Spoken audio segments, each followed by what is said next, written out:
All India federation of circus হয়, এটা এনেকুৱা ফেডাৰেশ্যন যোনে হ'ল গোটেই আমাৰ কাণ্ট্ৰি ইণ্ডিয়াৰ চাৰ্কাছবোৰ হোষ্ট কৰে। শুনিবলৈ ফানি হয়নে? আজি জানেনে আপোনালোকে 211খন দেশৰ ভিতৰত ইণ্ডিয়াৰ ফিফা ৰেংকিং কিমান? 141, য'ত নেকি আগতে আছিল 114, যোনটো শুনিবলৈ ইমান বেয়া নাছিল। কিন্তু এটা উদাহৰণ দিওঁ, শুনক। চিৰিয়া এখন এনেকুৱা দেশ, প্ৰায় 13-12 বছৰেৰে চিভিল ৱাৰ চলি আছে। পেলেষ্টিন, যোনখন দেশক প্ৰায়বোৰ দেশে দেশ বুলি নাভাবে। নৰ্থ কোৰিয়া, জানে কিম জং, যোনে বাহিৰৰ দেশ দেখিবই নিদিয়ে, সেইখন দেশৰ ফিফা ৰেংকিং ইণ্ডিয়াতকৈ ভাল। আজি চিৰিয়াৰ ৰেংকিং হৈছে 84, নৰ্থ কোৰিয়াৰ ৰেংকিং হৈছে 119, আৰু পেলেষ্টিন, যাক প্ৰায় দেশে দেশ বুলি নাভাবে, তাৰ ৰেংক হৈছে 95। দেখিব পাৰে পাৰ্থক্য। নমস্কাৰ সকলোকে, মই ঈশান। আজি আমি কথা ক'বলৈ গৈ আছোঁ ইণ্ডিয়ান ফুটবল ফেডাৰেশ্যনৰ বিষয়ে। কি হৈছে ইণ্ডিয়ান ফুটবল ফেডাৰেশ্যনত, যাৰ অৱস্থা এনেকুৱা হৈ গৈছে? আজি ৰিচেণ্টলি 18 নৱেম্বৰত আমাৰ মৰমৰ জুবিনদাৰ জন্মদিনৰ সিদিনাখনে AFC মেটচ এখন আছিল। AFC বুলি কওঁতে এছিয়ান ফুটবল কাপ। সেই মেটচখনত বাংলাদেশৰ লগত মেটচ আছিল। স্ক'ৰ কিমান? 1-0। সেই 1 ইণ্ডিয়া দিয়া নাই, বাংলাদেশে দিছে, যাৰ ৰেংক হৈছে 180। দেখিবই পাৰে, য'ত নেকি ইণ্ডিয়াতকৈ প্ৰায় পিছপৰা দেশ এখন। আপোনালোকে গমেই পাইছে অসমৰ পৰা কি হৈ আছে বাংলাদেশৰ বিষয়ে। কিন্তু ষ্টিল বাংলাদেশকো টক্কৰ দিব নোৱাৰে। কিয়? কথাবোৰ জানিবলৈ আমি চেষ্টা কৰোঁ হওক। পোনপ্ৰথমতে মেইন কাৰণটো হৈছে ফাণ্ডিং, য'ত নেকি আজি ক্ৰিকেট ইণ্ডিয়াৰ অলমষ্ট লাৰ্জেষ্ট স্পৰ্ট। প্ৰায় ইণ্ডিয়ানছে ক্ৰিকেট ভাল পায়, কিন্তু ফুটবল প্ৰায়বোৰ যোনবোৰ দেশত হিন্দীটো প্ৰাইমেৰী লেংগুৱেজ, তাত মুম্বাই হৈ গ'ল, দিল্লী হৈ গ'ল, আৰু আন ষ্টেটছ হৈ গ'ল, তাত ফুটবলটো ইমান নচলে। কাৰণটো কিয় সেইটো আমি এতিয়া ক'বলৈ নোৱাৰিম, কিন্তু তাত বেছিভাগ ক্ৰিকেট ফেন্স বেছি as compare to football. Cricket fans আছে, নৰ্থ ইষ্টতো আছে, কিন্তু এটা বেলেঞ্চ কোৱান্টিটিত ফুটবল ফেন্সো আছে, য'ত দুটা স্পৰ্টছকে ছাপোৰ্ট কৰে। আজি আপোনালোকৰ চাগে মনত আছে, যেতিয়া 2025ত জুলাই বা জুন মাহত যেতিয়া জাভি হাৰ্নাণ্ডেজ ইণ্ডিয়াক অফাৰ কৰিছিল যে মই যাম তোমালোকৰ কোচ হ'বলৈ।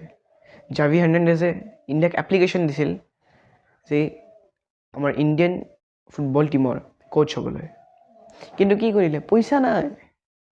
সেইটোৱেইটো ড্ৰামা, য'ত নেকি এখন এনেকুৱা দেশ যোনে মেছিক মাতিছে 150 কোটি টকা দি পিনে, তাক জাভি হাৰ্নাণ্ডেজক ৰাখিবও নোৱাৰে। ভাবি চাওঁ এবাৰ। জাভি হাৰ্নাণ্ডেজ কোন জানেনে আপোনালোকে? অফক'ৰ্ছ আপোনালোকে ৰিয়েল মাদ্ৰিদৰ কথা জানে, বাৰ্চেলোনাৰ কথা জানে, কিন্তু আগৰ বাৰ্চেলোনাৰ one of the legend Xavi Hernandez. ভাবিব পাৰে, এনেকুৱা এজন লেজেণ্ডে যদি আমাক ইণ্ডিয়াক অফাৰ দিছে, সেইটো আমাৰ কাৰণে কিমান ডাঙৰ এটা অপৰচুনিটি আছিল। কিন্তু নাই, পইচা নাই, গোটেই কাৰাপশ্যন।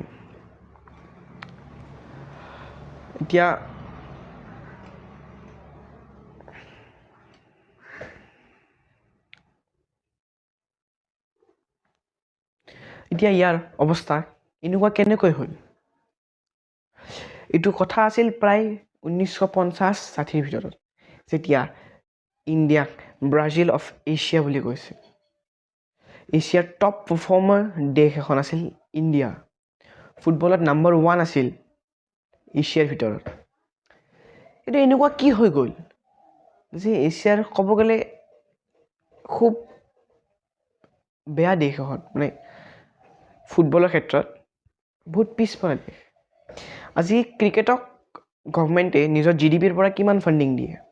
0.004, কিন্তু ফুটবলক 0.0000007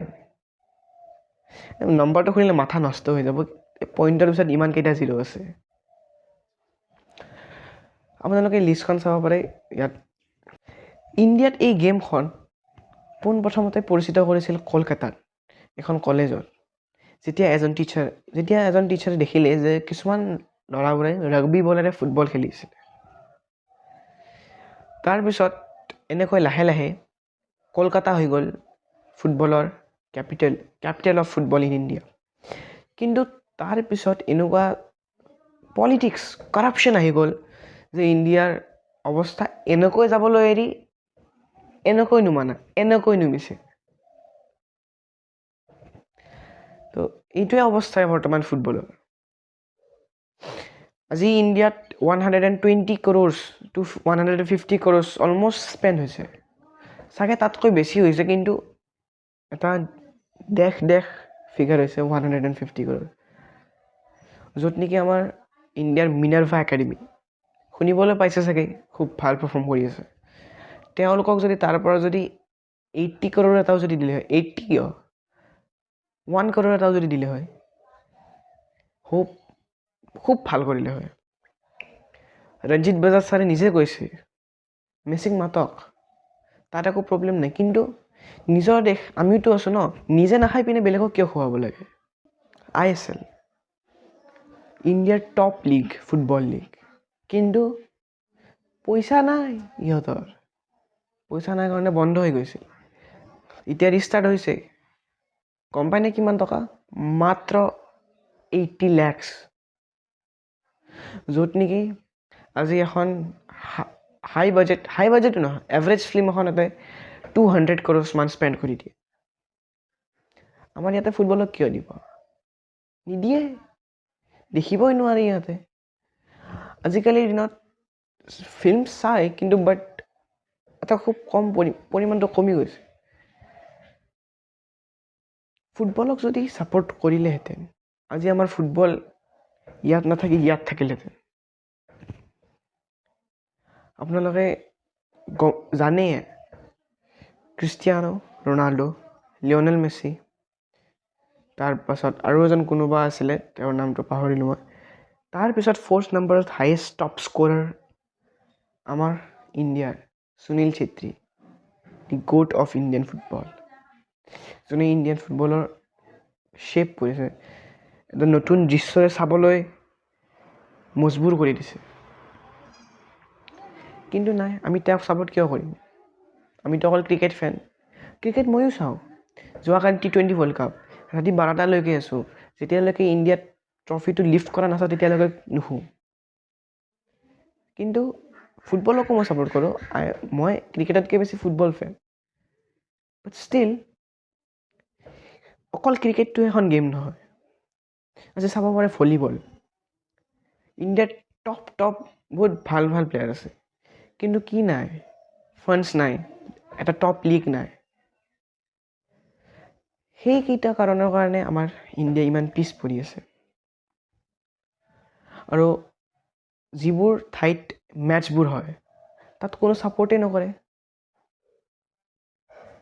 আৰে আমি যোনটো ভাল হয় সেইটোকে ছাপোৰ্ট কৰিম এইটো সুনীল ছেত্ৰী ছাৰে নিজে কৈছে যেতিয়া এখন ISL মেটচ আৰু প্ৰিমিয়াৰ লীগ মেটচ এখন হ'ব তাত অফক'ৰ্ছ তুমি প্ৰিমিয়াৰ লীগ চাবা but still you can support our team আমি যেতিয়া ছাপোৰ্ট কৰিম তেতিয়াহে সেইটো টীম ভাল হ'ব আনটিল এণ্ড আনলেছ আমি যেতিয়ালৈকে ছাপোৰ্ট নকৰোঁ তেতিয়া কেনেকৈ ভাল হ'ব